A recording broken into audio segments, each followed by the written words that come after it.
আমার মা বোনেরা, এত রাত অব্দি আপনারা এই উঠোন বৈঠকে আছেন, এই জন্য আমার পক্ষ থেকে কৃতজ্ঞতা জানাই। আমি কৃতজ্ঞতা জানাই যে 2019 সালে আপনারা যে উপজেলা নির্বাচনে আমাকে ব্যাপক ভোট দিয়েছিলেন, এটা আমি আজীবনও ঋণ শোধ করতে পারবো না। যে কোনো কারণেই হোক সে ভোট আমি ধরে রাখতে পারছিলাম না, এই জন্য আমি দুঃখিত, অনুতপ্ত। আজকের এই উঠোন বৈঠকে যারা আমাদের ইরশাদ, আমিরুল, সাদ্দাম, হাসান ভাই যারা কষ্ট করে আয়োজন করেছেন, তাদের প্রতি আমি কৃতজ্ঞতা জানাই। যাই হোক, কথা বেশি বাড়াবো না, অনেক রাত হয়ে গেছে। এই যে মসজিদের গল্প শুনলেন না, আসলে মসজিদ তো কোনো বিনিময় হয় না, হয় নাকি? মসজিদে মানুষ দান করে, আর দানের বিষয়টা এরকম যে বাম হাত দিয়ে করলে ডান হাত জানবে না, ডান হাত দিয়ে করলে বাম হাত জানবে না। আমরা হজ করে আসছি, সমাজে প্রতিনিধিত্ব করি, মসজিদে কি বিনিময় করি? মসজিদ তো বিনিময় করার জায়গা না। তারপর চিটারি না দিয়ে বাকিতে। মসজিদ নিয়ে আমি একটু কথা বলি। আমি নির্বাচিত হই আর না হই, আমার এমপি মহোদয় আছে, সিটাররা কিছু দিক না দিক, এই মসজিদের উন্নয়ন হবে। আর এই রাস্তা হাসান ভাই বলে গেছে যে এর আগে সংস্কারের জন্য আমার কাছে কিছু মাটি চেয়েছিল, তা আমি দিয়েছিলাম। আমি কিছুদিন আগে এই রাস্তা দেখে গেছি। এই রাস্তা যদি আমি নির্বাচিত হই ঢালাই হবে, আর যদি না হই হেরিং হবে, রাস্তা হবে। যদি আল্লাহ আমার বাঁচায় রাখে, আমি কথা দিয়ে গেলাম। ভোট আপনাদের আমানত, একটি ভোট কিন্তু অনেক বড় ব্যাপার।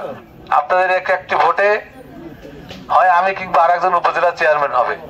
উপজেলা চেয়ারম্যান সেই উপজেলার সে নেতা হবে, সে আপনাকে সম্মানিত করবে কি অসম্মানিত করবে এটা বুঝে শুনে ভোট দেবেন। আমরা অনেক সময় আসি 500-1000 ভোট টাকা নিয়ে একটা ভোট দিয়ে দেই, কিন্তু আপনার একটা ভোটের মূল্য কিন্তু 500-1000 টাকা না। এই 5 বছর কিন্তু আপনার আমানত। আপনি কাকে নির্বাচিত করবেন, সে যদি নির্বাচিত হয়ে সমাজের কোনো কাজ না করে, যদি অন্যায় করে, এর ভাগিদার কিন্তু আপনিও হবেন। অতএব দেখে শুনে ভোট দেবেন। 500-1000 টাকা একদিনের বেশি কিন্তু চলে না। দেখছি যে যারা ভ্যান চালায় তারা 500-700 টাকা ইনকাম করে, তারা কিন্তু খাবার জন্য মানুষের কাছে যায় না। হয়তো বছরে 2-1 বার অসুবিধায় পড়লে নেতাদের কাছে যায়। সেই সময়টা যদি তার সাথে ভালো ব্যবহার না করে, তাহলে আপনি কাকে ভোট দিলেন এটা দেখে শুনে ভোট দেবেন। 500-1000 টাকায় ভোটটা বিক্রি করবেন না, এটা আমার অনুরোধ। এখানে অনেক বক্তা অনেক কথা বলে গেছে। আপনারা যদি আমাকে নির্বাচিত করেন, আমি কোনো কথা দিয়ে যাব না, তবে চেষ্টা করব। যে অনেক সময় ভোট চাইতে গেলে বলে যে ভোটের সময় দেখা যায়, আর তো দেখা যায় না। তা আমি এই রেকর্ড যদি হতে পারি তা ভাঙবো, এটা আমার একটা মনের ইচ্ছা। উপজেলা পরিষদে কিছু আসে না তা না, উপজেলা পরিষদে ব্যাপক একটা বরাদ্দ আসে। আমরা 20 বছরে তার ছায়াও দেখতে পারি নাই। যদি আল্লাহ সহায় থাকে, আপনাদের যদি চেষ্টা থাকে, আপনারা যদি ভোট ভিক্ষা দেন, এটাও দেখাবো যে না উপজেলা পরিষদে কিছু আসে। সেটা প্রথম করবে, রাস্তা দিয়ে দেখাবো যে উপজেলা পরিষদে কিছু আসে। কথা বাড়াবো না, অনেক রাত হয়ে গেছে।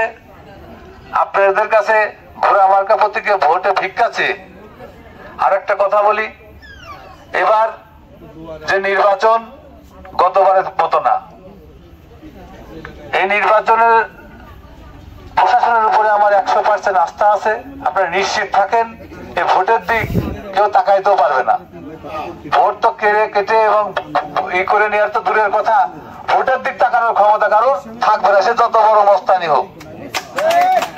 আপনারা নির্দ্বিধায় ভোট দিতে যাবেন, যাকে খুশি যার পছন্দ হয় তাকে ভোট দেবেন।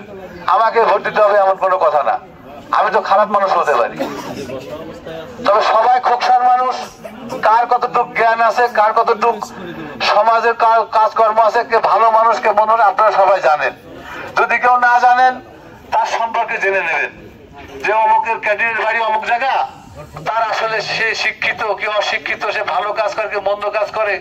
আমার অনুরোধ জেনে শুনে আপনারা ভোটটা দেবেন, যাতে আপনার ভোটটা রাষ্ট্রের ভালো কাজে ব্যবহার হয়, সমাজের ভালো কাজে ব্যবহার হয়। আমাকে দিতে হবে আমি কিন্তু বলি নাই সেটা। যদি মনে হয় যে না আপনার সেই ভালো মানুষের ভিতরে আমি পড়ি, তাহলে আমাকে ভোটটা দেবেন। এই ভোট ভিক্ষা করে ঘোড়া মার্কায় এত রাত জেগে থাকার জন্য আবারও কৃতজ্ঞতা প্রকাশ করে আজকের এই উঠান বৈঠক এখানে শেষ করছি। আল্লাহ হাফেজ, আসসালামু আলাইকুম। আপনারা যে যেখানে